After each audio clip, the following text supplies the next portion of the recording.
Now you've all been notified. We're recording you. Welcome to Being Marketers and the Being Marketer webcast. We are so excited to have you. And as you come on into this webcast, please go ahead and drop into chat where you're joining from. We always love to see that. And our guest is a definite nomad herself, so I'm sure she appreciates hearing where everyone is joining from. So as you get comfortable, grab a beverage, something to maybe jot down a few notes with. Also let us know in chat where you're joining from. Well, I don't want to waste too much time like waiting for people. So we'll jump in just a second. I'd love to see where people are coming from. Seattle, Puerto Rico, love it. Scottsdale, awesome. Colorado. I was just in Seattle. Nice. A few days ago. Boulder, soon to be Boulder, Mexico. Very cool. Welcome from, this is a global audience then, right? Definitely. That's great. Welcome to the Being Marketers webcast. I'm Emily Sikorsky. I'm the co-founder of Root and River, and I'm joined by my co-founder, Justin Foster. Hello, everyone. And we have members of our team joining as well, and they'll be part of the audience. And then of course we have our esteemed guest who I will introduce you to in just a moment. But first, as you're coming in, a little bit about Being Marketers. For those of you who maybe are joining for the first time, we do the Being Marketers webcast every other month. And the webcasts are really deep conversations with people that we admire because they're soulfully and ethically representing themselves as leaders and marketers and branders in the universe. And they're here, their presence is different. And that's what we're curious about. We want to learn what it's been like for them in the trenches of leadership, marketing, and being human. We definitely have a focus on brand, but we're very curious about what makes a leader and a brand tick on the inside. So we picked our brain on branding, about who they are and how they balance the demands of their work with being human. So if you like our vibe, you like what you hear, we would love for you to join our Being Marketers community. It's a community for people who will want to practice ethical and soulful branding and marketing. And we have discussions like this, and we support one another, challenge one another with weekly brand airs, all kinds of good stuff in there. You can learn more about that by going to rootandriver.com and click on Being Marketers. So lastly, we're going to be recording this session. We already are, and we will send this out to everyone who registered. And if you're in the community too, you'll see the full recording there. And one last thing, very last thing before I introduce Sarah, this is live, and there's a reason for that that's important to us. It's because we don't want to be the only ones asking questions. So we do these live so that you as members of our audience can ask Sarah some questions. So please don't hesitate to jot down ideas that come to you or questions that might come up. We'll stop at the midway point and we check in with the audience to see what the questions are. And Sarah will be ready to answer those questions or give you additional thoughts. Doesn't have to be a question. Sometimes it's just a comment, and that's great as well. So please don't hesitate to do that. And now I'm going to introduce you to my new friend, Sarah. So Sarah's a serial entrepreneur and investor. She's founded, this is crazy, 8 companies since 2009. 8. That's like such a big number. She's had 3 successful multi-million-dollar exits, and she's currently the founder and CEO of Growmotely.com, which is a global platform for sourcing, growing, and leading remote teams. And which she talks about all of those things quite a bit in her new book, which I am loving reading. I'm almost done. Conscious Leadership, A Journey from Ego to Heart. I highly recommend it. I was telling Sarah, I've highlighted a lot in here, written in margins. And I love what she's written. It's so real. It's inspirational and very practical as well. And in it, and this is elemental, so I think, to who Sarah is, she quit being the boss in her team. She's done things really differently. And we're gonna dive into that. Sarah's a professional speaker. She's a published author, obviously. She's appeared on television. She's written for popular publications. And she's also a board member on several nonprofits. I think that one of the coolest things is that Sarah really does live her life on her own terms. And she's pushing all of us, I know Justin and I, and probably you on this webinar, to look at the world really differently. So welcome, Sarah. Thank you so much for having me. It's great to be here. Thank you. Well, we had a prep call, and we have so many questions. So I just kind of want to dive in. When we chatted before, we talked about living through this moment in history. And you pointed out that it's really the last year and a half, the pandemic, social unrest, it's really given us all license to question everything in life. And if you'd share with our audience, say a little bit about how you've done that over the last, year and a half and what that's opened up for you. It's been huge for me. Like, I feel that most of us are going through it, but it happened to me quite quickly early on in the pandemic. I think just the big thing that was immediate for me was I have been very nomadic most of my adult life. My schedule was always like, I had so many trips planned and different things I'd be flying around the world for. And like, it was not uncommon for me to be in like Hong Kong and be like, shit, I got to get to Tel Aviv by Tuesday. Like, how am I going to get there? And like figuring out flights. And like, that was my life. It was just, I knew I needed to be places and I would just make my way around the globe on this perpetual hamster wheel. Essentially, it was a really fun hamster wheel. Don't get me wrong. I loved it. I love to travel, but I would often find myself saying, oh, I just need to like slow down for a minute. I'm not going to put anything on the calendar, but like it never happened. There was always stuff coming up, and to have everything just cancelled it was like, what? Like, this is so weird. Like, my entire calendar for indefinitely is on hold. There is nothing more I'm doing. There's no more flights I'm booking. There's no more conferences I'm going to speak at. Like, and I don't know how long that's going to be for. And obviously the first week or two, it was like, is this 2 weeks? Is this a month? And then, pretty quickly we were like, no, this is going to be a lot longer. And so I think even just that initial experience of like, okay, everything is cancelled. You're just sitting here, you're still, and then experiencing the entire world just go still and feeling the energy come down and all of that. It was like, whoa, it just got me thinking in a different way. And then fast forward over the year, I mean, I got pregnant.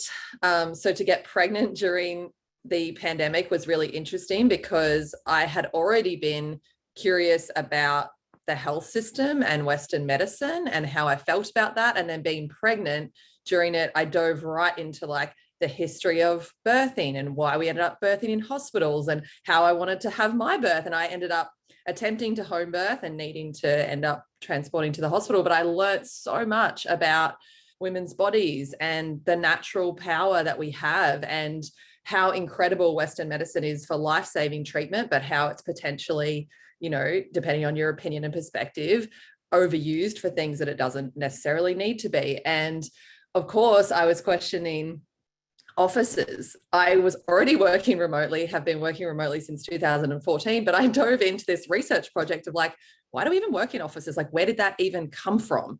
And then I started questioning the school system. So once again, with becoming pregnant and it becoming more real for me that I would have a child, but I had always thought school didn't work very well for me. Like, I struggled with it. I didn't like authority. I didn't like being told what to do. I enjoyed the social aspect.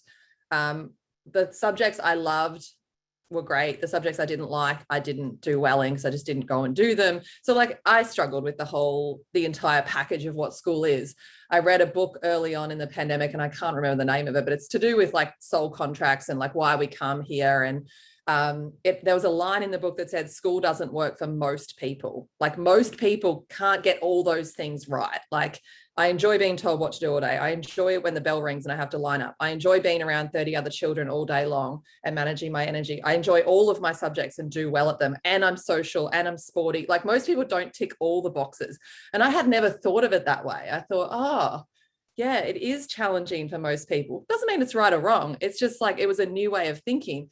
And then starting to think about with my own son, well, would I want to send him to school because he might never work in an office? Like, oh my God, the whole world is just changing and shifting in front of us. So that's just like a quick snapshot of how I just started questioning like all of the things in our society, hospitals, offices, schools, things that seem so benign and just things that we've accepted as being like very normal. They've always been here. This is just what we do. And just diving in and having a more robust understanding of like where it all came from, what's the purpose it's serving, and how can I interact with these institutions or these ideas in the most healthy way for now, for 2021 and beyond.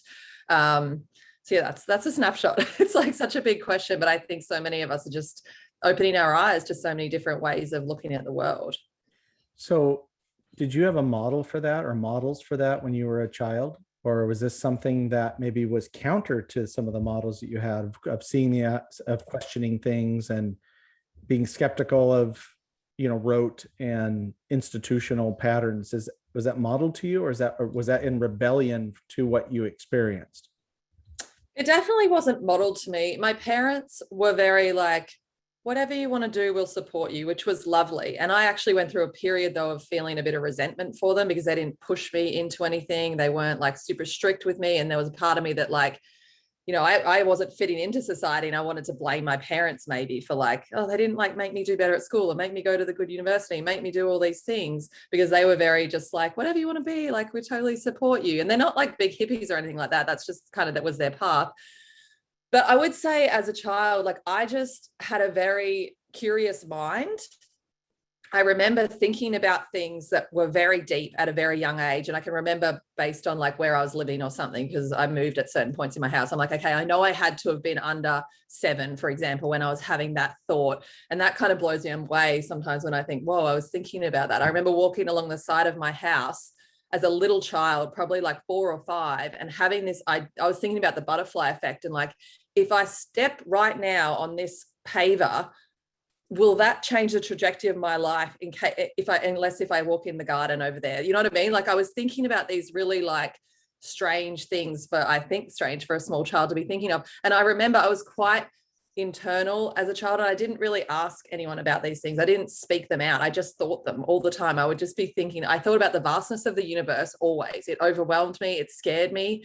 Nobody ever had answers that really could satisfy my curiosity for, but then what, but out there, like what's on the other side of the universe, even like, where did it all start? Like I was insatiable in my mind to a point. It actually was frightening for a long time. Like had a lot of anxiety that I dealt with most of my life, trying to understand life and death and the universe and like just all of these things and how like little things can impact bigger things. And so I guess I don't know, is it nature or nurture? Like I just had a curious mind. I always did. And then, I mean, really it was working with plant medicines and psychedelics over the last 3 or 4 years that has helped me to make more peace with these things, to understand them, to realize that the things that I was thinking are real to some degree or another. Like they are the experience that I'm having, and there is more out there than what it might be right in front of our eyes. So I think working with plant medicines and psychedelics has helped me, and definitely showed up in the last year or 2 of being able to like have these deeper questions and not just push them down because like I'm being weird. Like, can't you just have normal conversations, Sarah? Like, and I started hanging out with other people that were more open as well and more curious and more deep in their thinking and their processing. And so that's been really helpful. And one thing that happened for me during the pandemic as well, like I didn't go back to Australia. I chose to stay in the US, and like I didn't even think about going back to Australia. And I saw on Instagram one day my friend said, just got the last flight home to Australia, and my stomach dropped. I was like, oh my God, like this is real. And I just made my decision, like I'm not going back. And now I think I knew in that moment on Australia right now. I obviously had an intuition, because I still don't know when I'll ever get to go back and see my family, and who knows, right? But that was me. Like I just made my decision. I just went with my intuition, and here I am. Yeah, sorry, I lost my thought of where I was going with that. But yeah, that's what I was gonna say. So being around, but it kind of subsequently ended up with me surrounding myself during the last year, because we were obviously more limited in who we could spend time with, particularly early on, so much now. I surround myself with people who think deeply, who are curious, and we would just have these conversations all day long. So.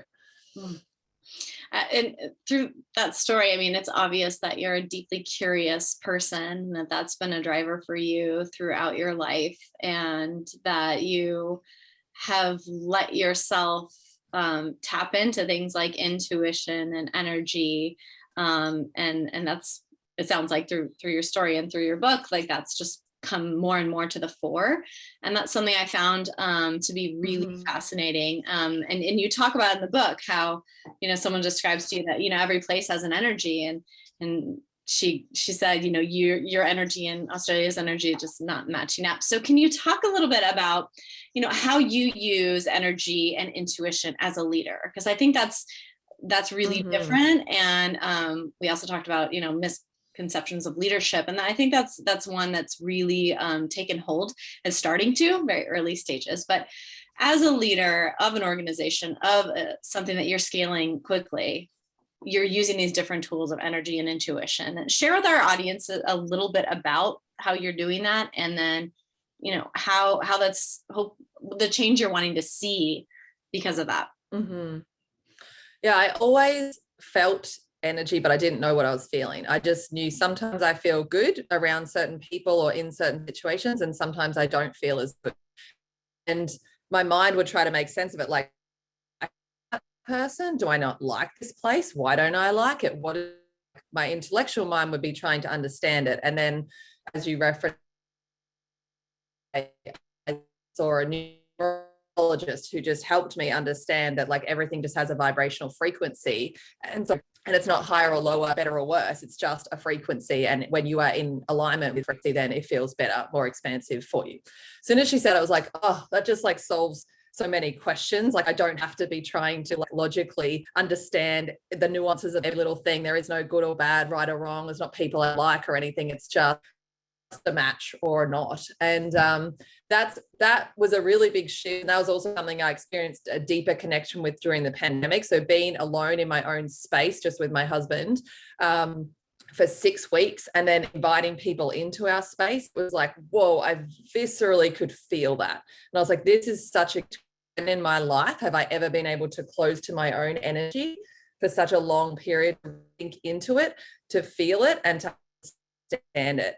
And now, I mean, I can feel your energy on this call. I can feel the energy on a phone call. It's not even a physical person, but now I really understand what I'm feeling. I understand what my sovereign energy feels like, and I understand the energy in the places around me. And so that was just such a beautiful deepening of my understanding of how I could work with this, that has translated now into leadership and running a company. So the easiest way for me to explain it, and this is how I experience it, is my company is like a ball of colored energy. I color.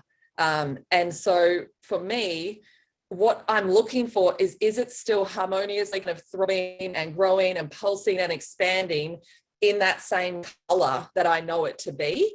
Or is there, like, let's say the color that I see it is green, is there like a red spot or a blue spot here? So, and color takes us away from thinking of something like bad or, whatever. It's just like, is something that's like coming in that's not in harmony with this that for me, I kind of see it in color and I can feel it. And as soon as there's something in the field that's not the same color, that's not kind of contributing to the expansion, I just say, well, just move away from that thing, that person, that relationship, that partnership, that whatever it is. And that's neither here nor there. It's not good or bad. It's just like, how do we navigate the fact that there definitely is not a resonance here?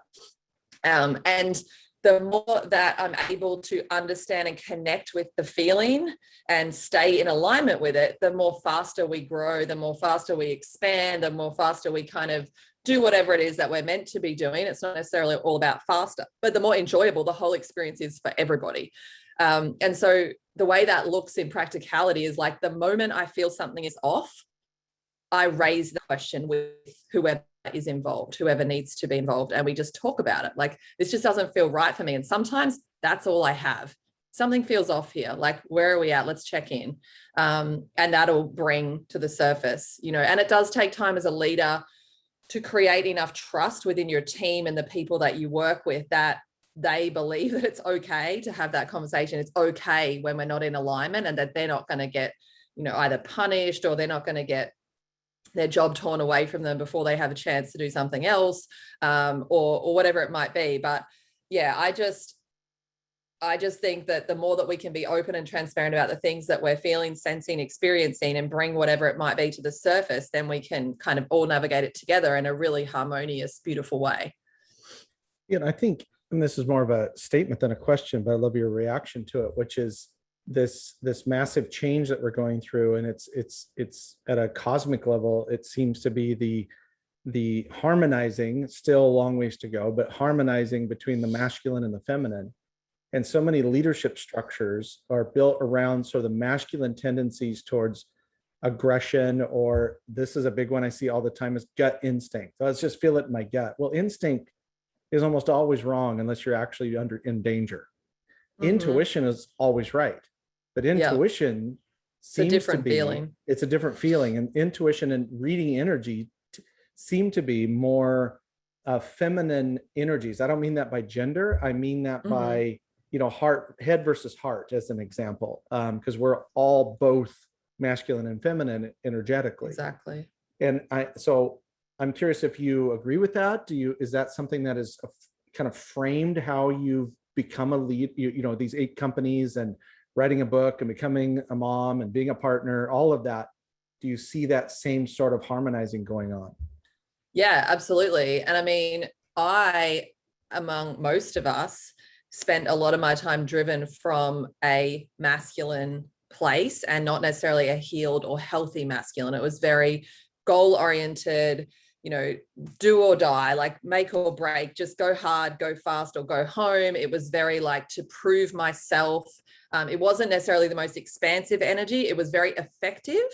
And, there was and sometimes still is fear of like letting that go and trusting that I can still achieve and do and be and expand without coming from that place, because it did serve me to a certain degree. And it was definitely like a protective mechanism as well. From my father left when I was 10. So I have some kind of abandonment wounding around that, and also stepping into like this very strong, independent person who didn't need anybody or anything, could make anything happen. That was a protector, right? But anyway, yes. So I operated for a long time in this kind of unhealed, unhealthy masculine. The first time I sat with ayahuasca is when I really connected with the feminine, understood the power of it. Like, I was always intuitive, but I also got confused between intuition and instinct. Anxiety kicked in, didn't know how to handle it, didn't know how to manage it, and all of a sudden just started pushing all my intuition down, because I was like, I just don't want to, this is too hard, and I didn't have anyone to guide me. We really have not come out, we're coming into the era of a more balanced masculine and feminine, but the last however many couple of thousand years have been very toxic masculine, or unhealed masculine is a better word, and patriarchy as a result. And none of this is gender. Like, it's not. These are words we use because humans need words to explain things, and words are really quite cool. But they're like, this isn't gender, this is energy. And it's an amazing way to look at it, of like, it's a polarity, it's a balance. It's something that exists within all of us. And what is the healed, healthy version of masculinity and the healed, healthy version of femininity, and how do we bring them and marry them together? When I first tapped into my feminine, I was so appalled by how I'd been operating. I did that whole pendulum thing, where I swung right into my feminine. I basically floated around every day for about 3 months.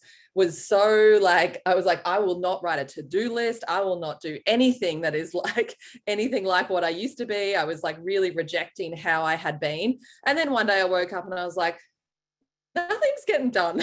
Like, you really need to like probably do something. Like, it's really nice that you're manifesting and there's some things happening in your life, but like, you could also probably move them along a bit more if you wrote a to-do list potentially, which is not necessarily a bad thing. It's a skill. It's a what do you call it? Like it's a tool in the toolkit, right? And then what I had to do down the track though, this kind of balancing my feminine, trusting it, bringing it into my business was so expansive. Like, it was so amazing. Then I still had these kind of tactical ways of like getting things done that I could tap into my masculine. But I came up against some times when I really needed like that strong warrior masculine energy. And I realized I didn't even know what that looked like. Like, we don't have a lot of examples of that healthy, healed masculine energy. And I had to go do a whole lot of work to go, great, you kind of got rid of that toxic masculine energy you were carrying. You didn't know what to replace it with. And I had to kind of go and do that work. So it's a constant journey, but I think that's happening with many of us internally within our organizations and within the work in general. But when we can bring it into balance, it's like, wow, the channels are open. Like I can intuit, I can listen, I can hear, I can feel, I can empathize, I can sense the energy, and I can listen to that and I can do things with it. And then at the same time, I can be strong, I can be unwavering, I can be committed, I can be focused, I can bring people on for this journey. I know how to make things, like create action around things. And when you put that together, it's like, whoa, you know, like that is amazing. That is so expansive.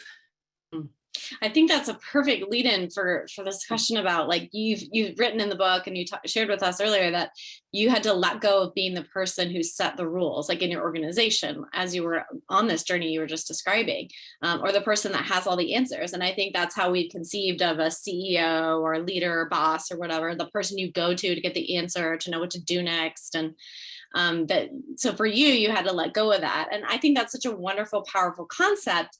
And, you know, you write about kind of trial and error, finding the way that you can let go and also still be a part of the team as a CEO, but really as just another part of, not just, but as a part of this integral team.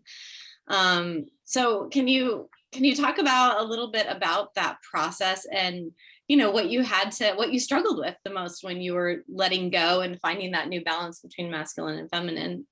Mm-hmm. I think it's interesting because we've been conditioned and raised in a world that there's this story that people need to be protected from themselves, that we need leaders and government officials and whatever, like someone in some position of power to save people from themselves because people just don't know what to do. Like, and we have to protect them. We have to put all these rules around them.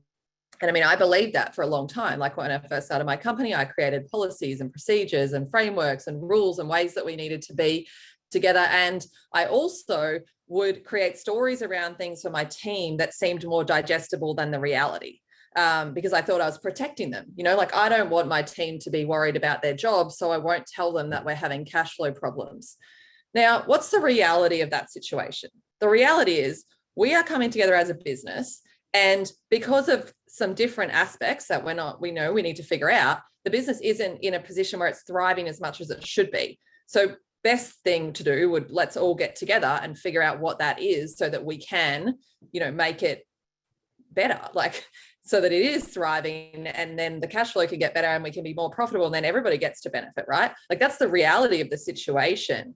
But I had been raised in a society, as all of us mostly have, and conditioned to believe that I needed to protect my team from that reality, which also meant I needed to bear all of the responsibility of the situation, which also sometimes translated into resentment and frustration because potentially actually other people within the team maybe were part of the issue, but I wasn't even giving them an opportunity to see where things might be going wrong or what we might need to do to resolve it.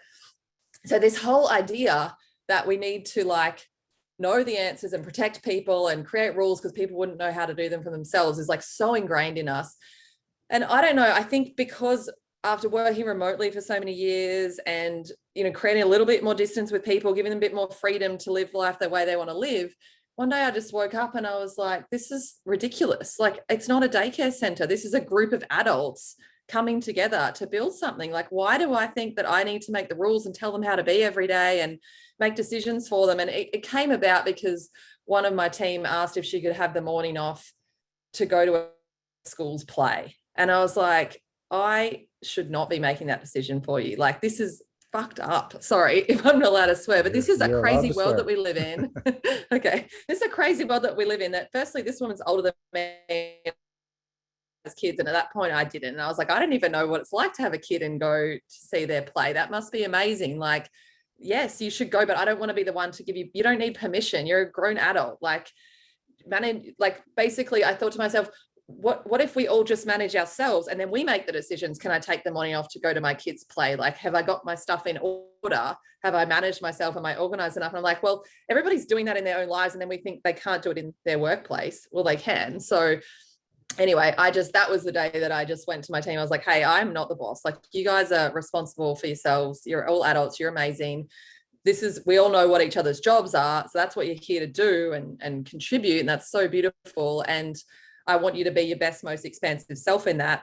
and I trust you to figure out if you can take leave or not, how much leave you want to take. And so we have unlimited leave and everything. And we really don't have any rules or policies anymore. We have a culture, like a way that we show up. But all that is like, this is the kind of people we are. This is how we like to be. And Right. some people come in and like, they're a little bit different. Then we go, oh, cool. Like probably doesn't feel very good for you here. Right. And they're like, not really. And we're like, cool. Well, let's just, you go find the other people that like to hang out the way you do, because it'll be much easier. And then, yeah, it's really cool. So you tackled this idea, or you took on this bias, I guess you could say, that as you're the boss and you have to make the rules, and then now your job is to enforce those rules. And there's a reason, from a historical arc, that was kind of the structure, industrial age and agrarian and yada yada.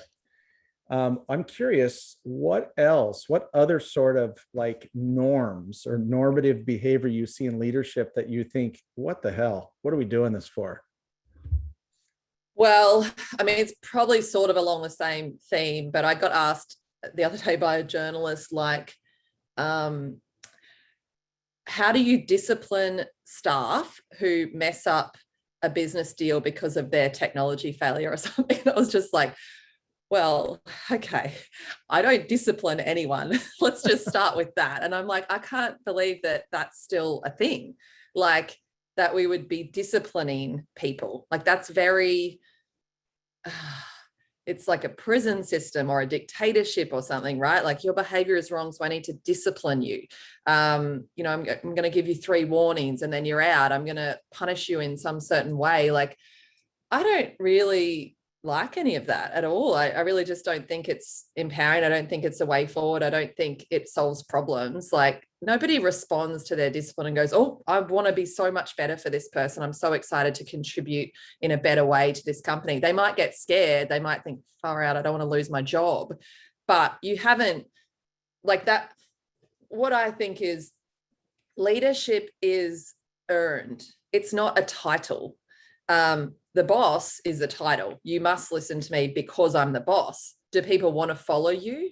Not necessarily, And I think leadership is really stepping into leadership is holding a position that people want to be part of the journey with you. And that can be anyone in the business. They might not be like a manager of anyone or responsible for any area of the business other than their own. Maybe they could be like, someone who works on the customer service desk with 100 other people, but they could be a leader in your organization or your community because of the way they show up and the way they engage people, and people respect them and want to be part of their life, part of their journey.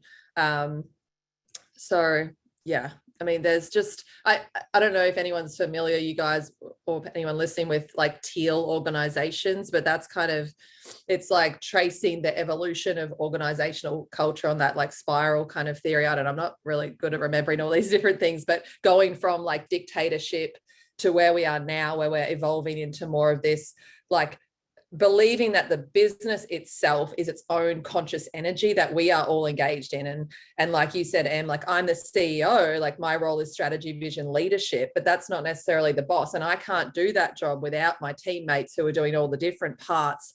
We're all working side by side, collectively together, kind of holding this thing and growing and contributing to it. And like just to operate in that way is so much more beautiful as well.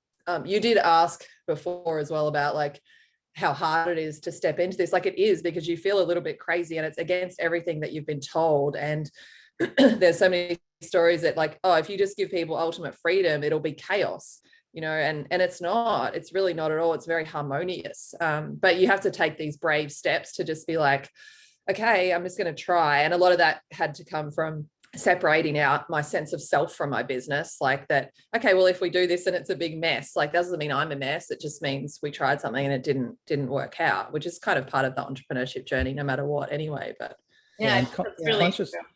I was just a little idea that as you were talking is consciousness kind of makes everyone a libertarian. I don't mean that necessarily politically, but this idea that, don't hurt people and don't take their stuff, don't make rules that you have to enforce that are unnecessary.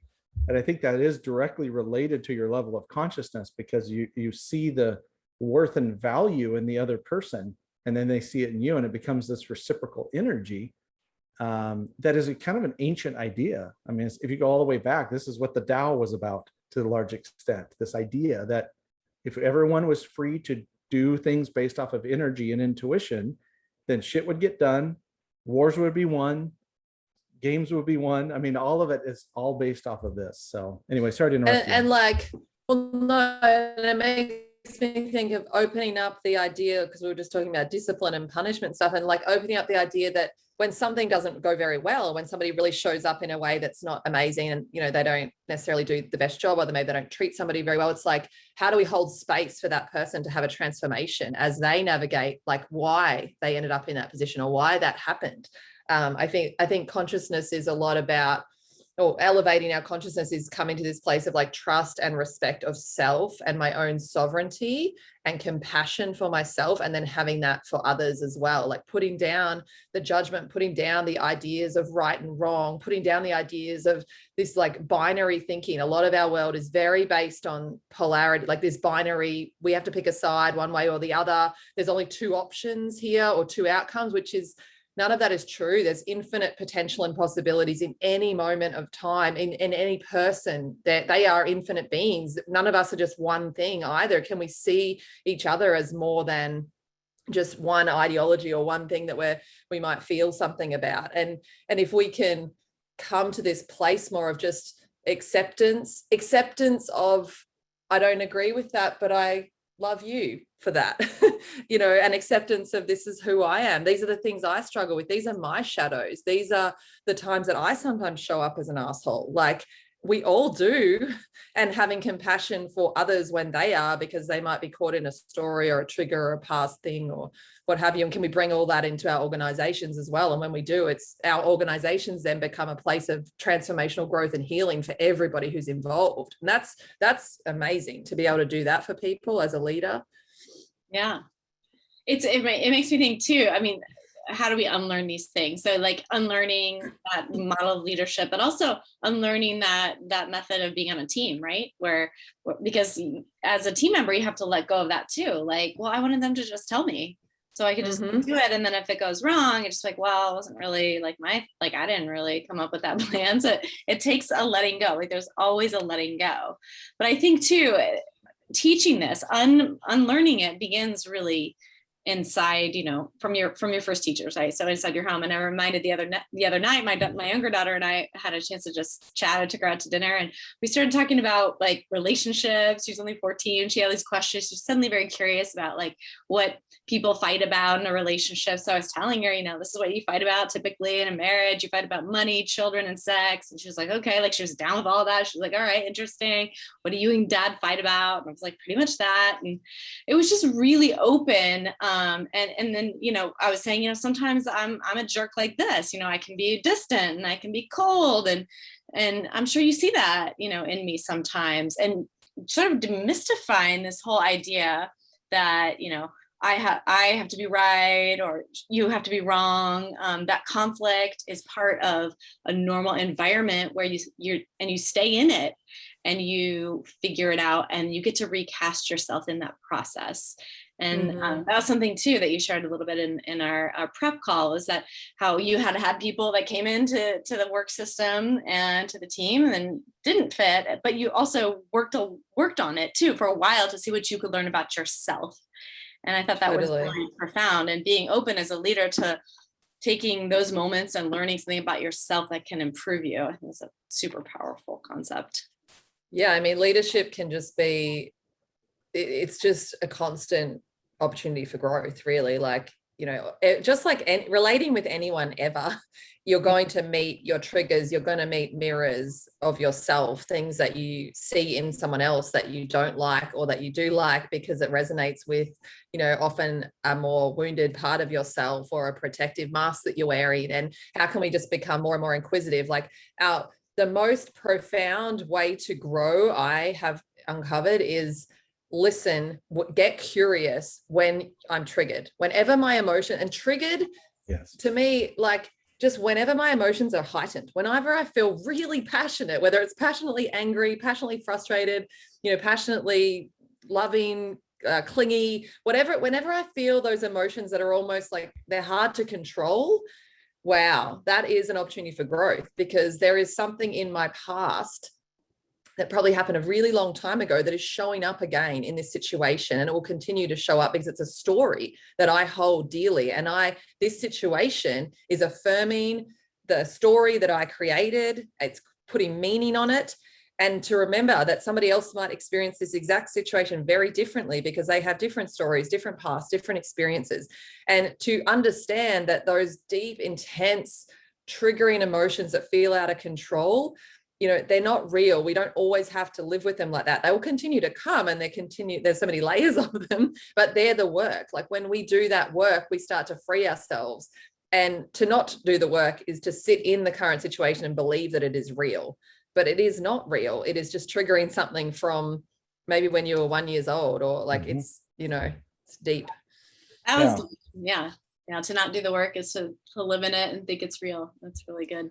Yeah, it's a Jordan Peterson quote.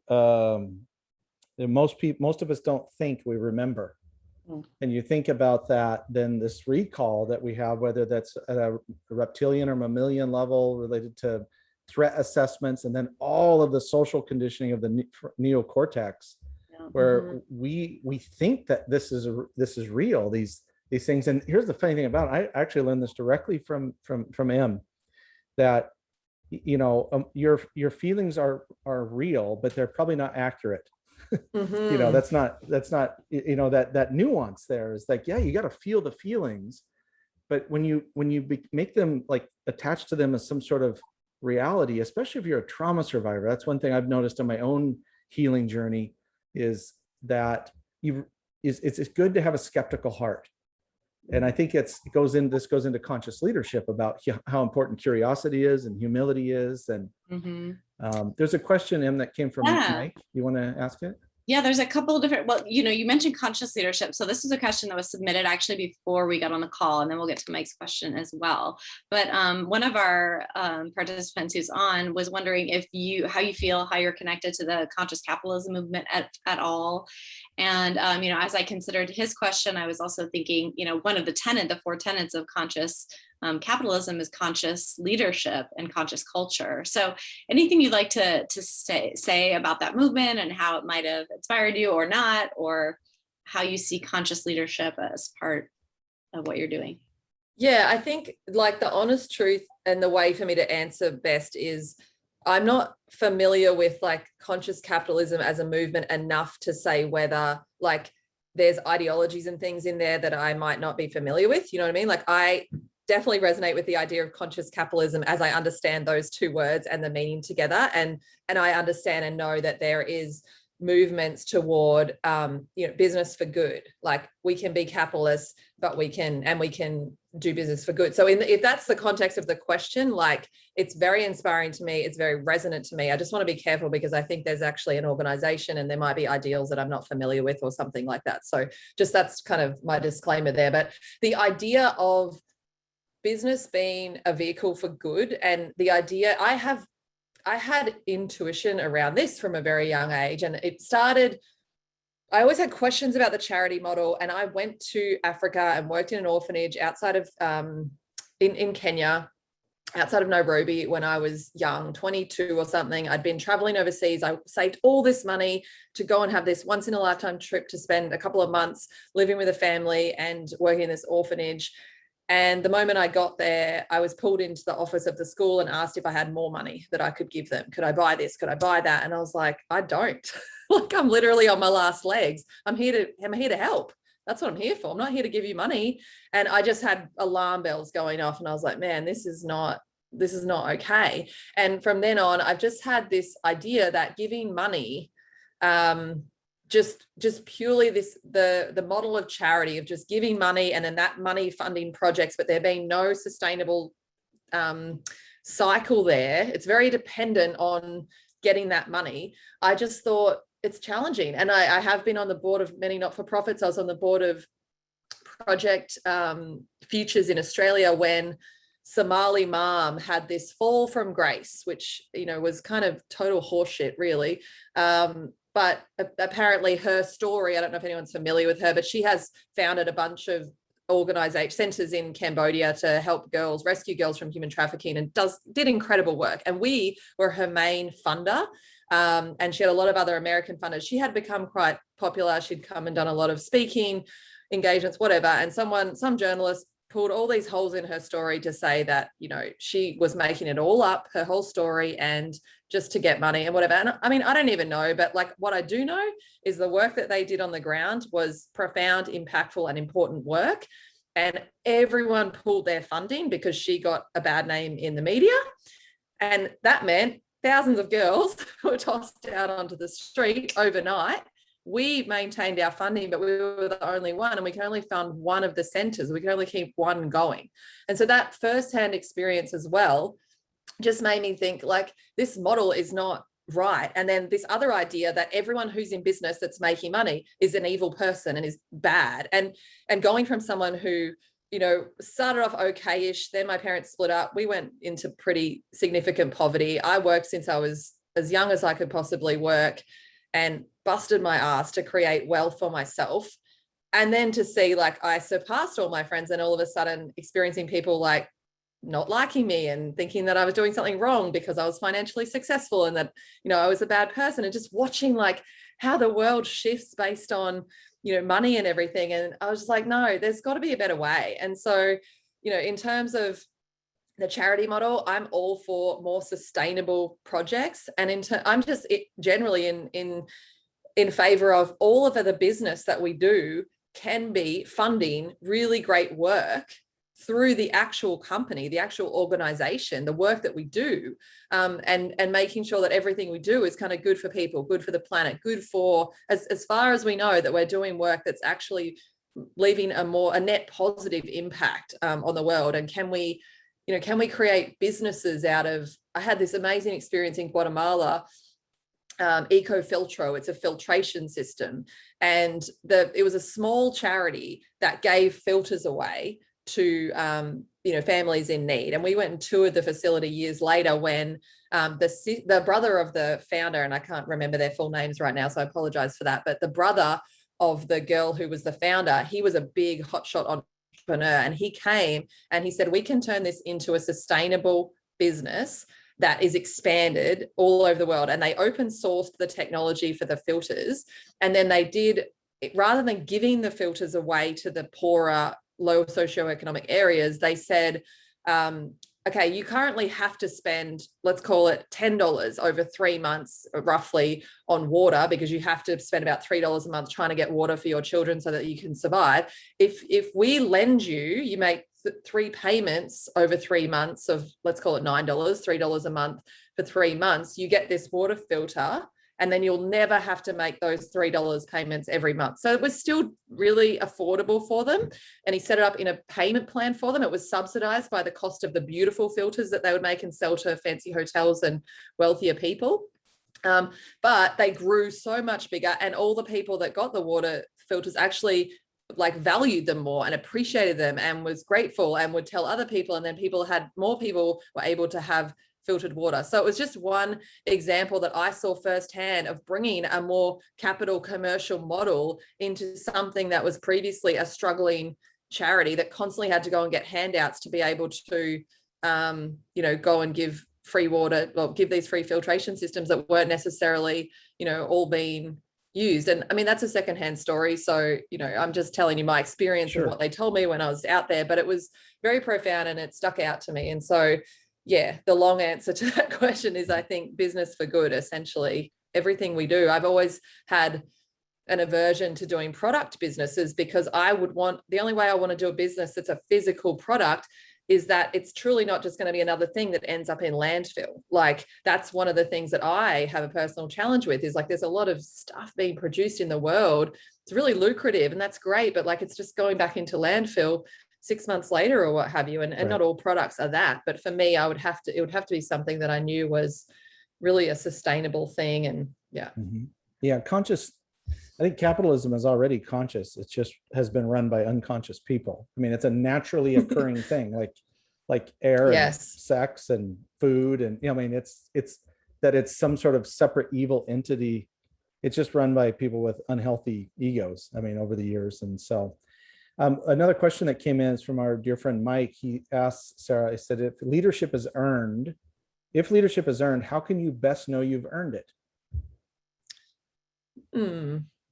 I mean, I think it's the feeling, because I am the founder of the company, but I also know that my team want to be part of what I'm doing because of who I am. I confidently feel that now. And I feel it because of the way people show up for me. And I think that would be, and for the organization in my case, but I think looking at that, the way people show up for you, can you feel the cleanness of the energy that they want to show up because they want to be a part of your life, whatever it is that you're doing, whether it's a movement, whether it's literally just conversation with you, or are they doing it because they have to? You know, even within friendships, we have these ideas that people owe each other something.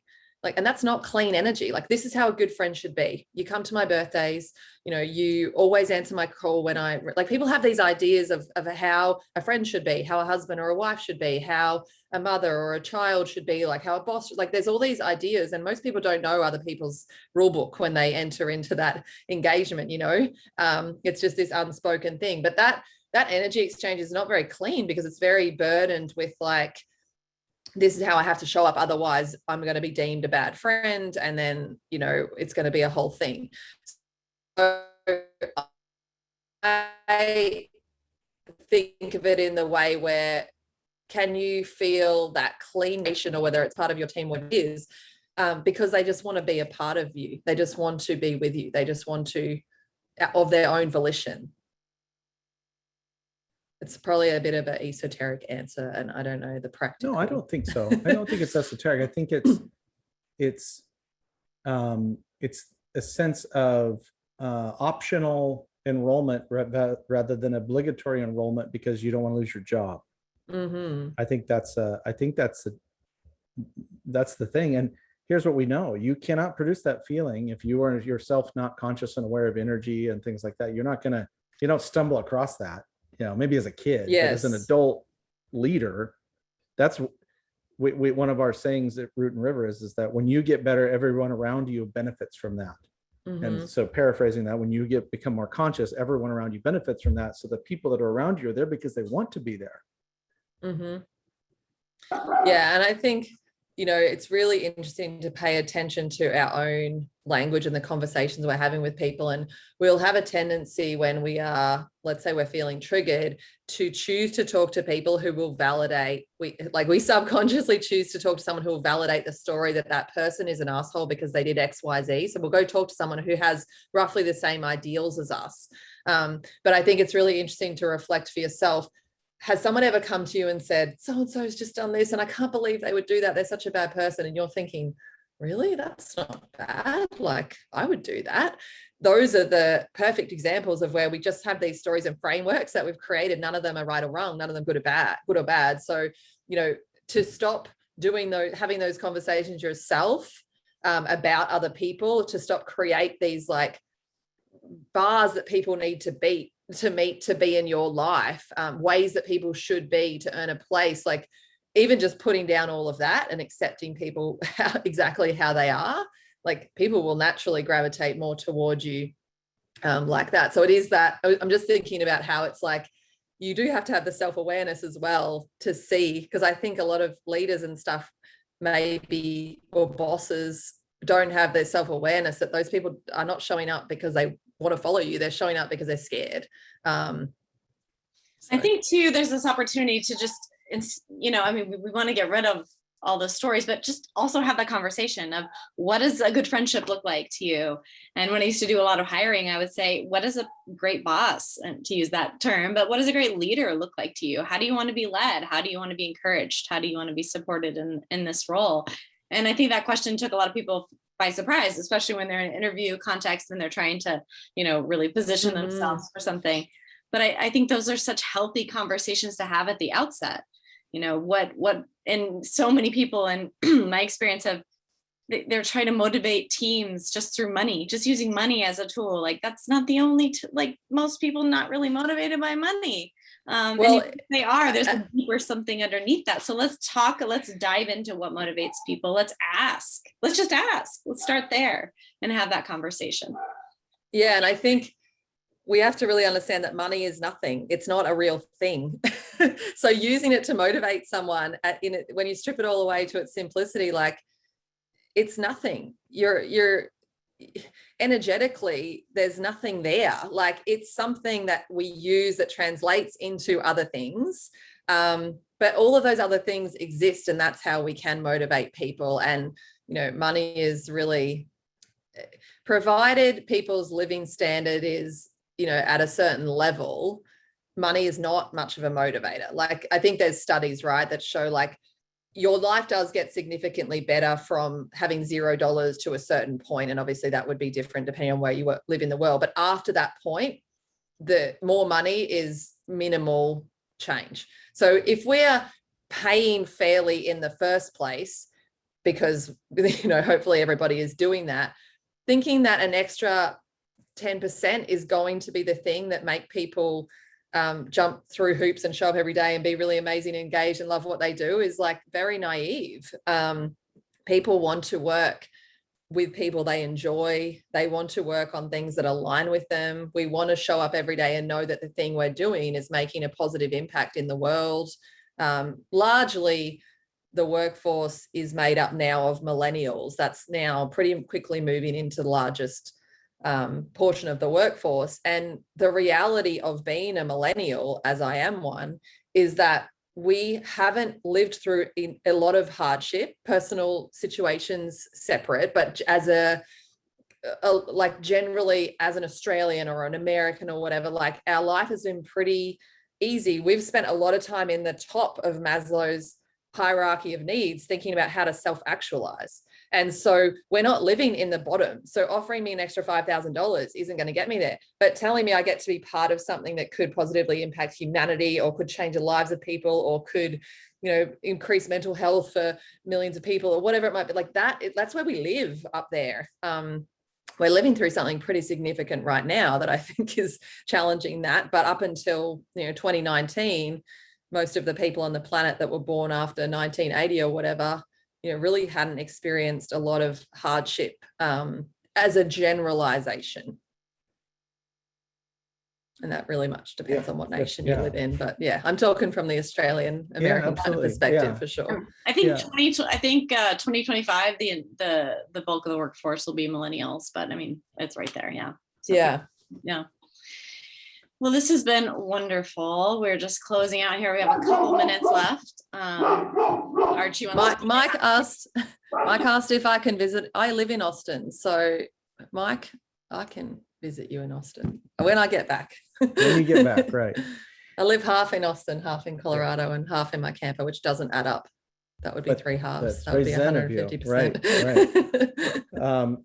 Last question before we wrap here is, a lot of people listening to this or listening to the recording later are going to be like, go Sarah. Like, yay, Sarah, good for you. Keep doing that. What's something we can all do in our own lives that mirrors what you're doing? What's a change that we could make in our own roles as leaders that would be the best kind of ally, is that we change our behavior? As I say that, especially as a Gen X male. So, I mean, the very thing that comes to me is this, you guys mentioned this concept as well of like, be the change. Like we change the world around us by changing who we are. So the first thing I can say is just doing your own inner work and just being curious with yourself, know that everything you believe is a story and it doesn't have to be real. You can change it, you can challenge it. If it serves you, great. If it doesn't, be open to it, knowing that infinite potential exists for all of us always, and we are the only thing that stops it from manifesting. Our stories, our beliefs, our limits, and do that work to move those things out of the way.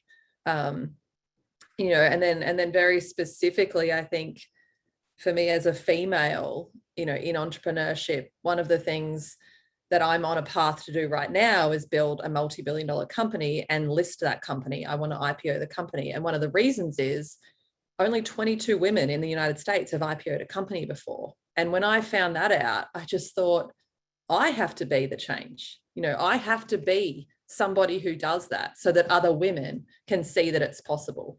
Just like I am a woman right now, raising capital and doing the things that I can do that I also, you know, haven't seen as much of in the past. So I just share that with you in terms of how we all can be the change and how we can all also stay curious with ourselves about the world that we live in, and remembering that every single human being on this planet, regardless of gender or race or any of it, you know, is worthy, is enough, is somebody that has something to say, to share, to listen to, can lead, can do anything they want to do. And how can we tear down the stories that we might have in our own lives, that we all do have from time to time, these unconscious biases that pop up, that pop people in boxes and categorize them. And how can we all continue to unpack that? Because I'm very fortunate. I'm a white woman who was born in Australia in a really good time,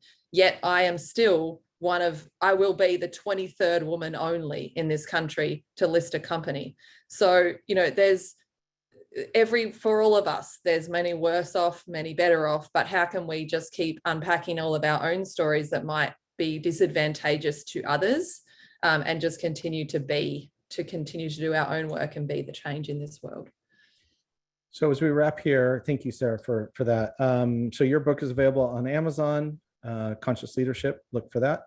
Oh yeah, can also leave me a review. That would be very helpful. All right. I'd like to ask. And then you and your team have generously offered to the audience a set of tools for culture, for working on their culture. And so we'll link to that in the show notes and in the follow-up. And so thank you for extending that to our listeners. It's much appreciated. My pleasure. This was fun. It's one of those things where we probably could do like the long 3-hour podcast, but we'll leave it as is for now. Maybe we'll have you back. Safe travels to you and Joe and baby. And thanks for being on with us. Thank you so much. It's always a pleasure talking with you both. And it was great to meet your audience a little bit as well. So thanks everyone for the questions and encouragement and comments. All right, everyone, take care. All right. Bye-bye.